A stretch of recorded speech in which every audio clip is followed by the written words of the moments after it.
Hello नमस्कार दोस्तों मैं आज आप लोगों को बताऊंगा कि बौद्ध धर्म की उत्पत्ति कब और कैसे हुई। दोस्तों, बौद्ध मत की स्थापना गौतम बुद्ध ने की थी। उनके माँ बाप ने उनका नाम सिद्धार्थ रखा था। उनके पिता सुयोधन साकेगन के मुखिया थे तथा उनकी माँ का नाम माया था, जो कोलियागन की राजकुमारी थी। उनका जन्म नेपाल की तराई के स्थित लुम्बिनी आधुनिक रुम्दिनी नामक स्थान पर हुआ था। ये जानकारी हमें अशोक के एक स्तंभ लेख द्वारा मिलती है। बुद्ध की वास्तविक जन्म तिथि वाद विवाद का विषय है, परंतु अधिकतर विद्वानों द्वारा इसको लगभग 566 ईसा पूर्व माना गया है। यद्यपि उनका जीवन शाही ठाट बाट में व्यतीत हो रहा था, लेकिन यह गौतम बुद्ध के मस्तिष्क को आकर्षित करने में असफल रहा। पारंपरिक स्रोतों के अनुसार एक बूढ़े आदमी, एक बीमार व्यक्ति, एक मृत शरीर तथा एक सन्यासी को देखकर उन्हें बहुत दुख हुआ। मानव जीवन के दुखों ने गौतम पर गहरा प्रभाव डाला।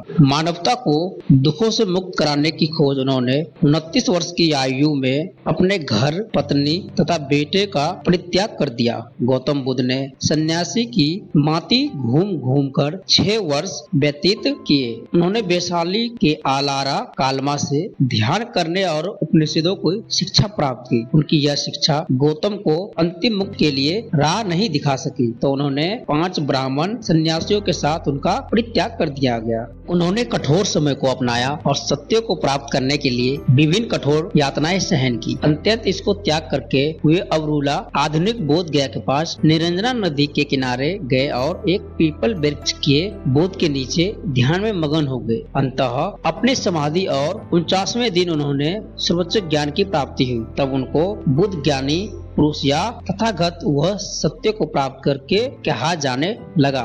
यहाँ से प्रस्थान करके वे सारनाथ के मृगदाव वाराणसी के पास पहुँचे और वहाँ उन्होंने अपना धर्म उपदेश दिया, जिसको धर्म चक्र परिवर्तन, धर्म चक्र को घुमाने के नाम से जाना जाता है। उन्होंने अपने अधिकतर धर्म उपदेश श्रावस्ती में दिए। श्रावस्ती का धनी व्यापारी और अंत पांडी का बुद्ध का शिष्य हो गया और उसने बौद्ध मत के लिए उदार दान दिया। जल्दी उन्होंने अपने धर्म प्रवचन के प्रसार के लिए बहुत से स्थानों पर भ्रमण करना शुरू कर दिया और वे सारनाथ, मथुरा, राजगीर, गया और पाटलिपुत्र गए। बौद्ध मत ने कर्म के सिद्धांत पर बल दिया। वर्तमान का निर्णय भूतकाल के कार्य करते हैं। किसी व्यक्ति के इस जीवन और अगले जीवन की दशा उसके कर्मों पर निर्भर करती है। प्रत्येक व्यक्ति अपने भाग्य से निर्माता है। अपने कर्म को भोगने के लिए हम बार बार जन्म लेते हैं। अगर कोई व्यक्ति किसी भी तरह से पाप नहीं होता तो उसका पुनर्जन्म नहीं होगा। इस प्रकार से बुद्ध के उपदेशों का अनिवार्य तत्व या सार कर्म दर्शन है। बुद्ध ने निर्वाण का प्रचार प्रसार किया। उनके अनुसार यह प्रत्येक व्यक्ति जीवन की अंतिम उद्देश्य है। इसका तात्पर्य सभी इच्छाओं से छुटकारा, दुखों का अंत, जिसे अंत पुनर्जन्म से मुक्ति मिलती है। इच्छाओं की समाप्ति प्रक्रिया के द्वारा कोई भी निर्वाण पाप पा सकता है। इसके लिए बुद्ध ने उपदेश दिए कि इच्छा को समाप्त करना वास्तविक समस्या है। पूजा और बल इच्छा को समाप्त नहीं कर सकोगे। बुद्ध ने प्रेम भावनाओं पर बल दिया। अहिंसा का अनुसरण करके प्रेम को सभी प्राणी मात्र पर अभिव्यक्त किया जा सकता है कि यद्यपि अहिंसा के सिद्धांत को बौद्ध मत में अच्छी तरह से समझा गया, तो परंतु इसका इतना महत्व क्यों नहीं दिया गया। व्यक्ति को मध्य मार्ग का अनुसरण करना चाहिए। कठोर संन्यास एवं उसी प्रकार दिलासी जीवन से बचाना चाहिए। महात्मा बुद्ध की शिक्षा ने उस समय ब्रह्मवादी विचारों के सामने गंभीर चुनौती प्रस्तुत की। बुद्ध के उदार और लोकतांत्रिक विचारों ने सभी समुदायों को लोगों को तेजी से आकर्षित किया। जाति व्यवस्था और पुजारियों को सर्वोच्चता पर बुद्ध के द्वारा किए गए हमलों का समाज की नीची जाति के लोगों का स्वागत किया। सभी जाति या लिंग को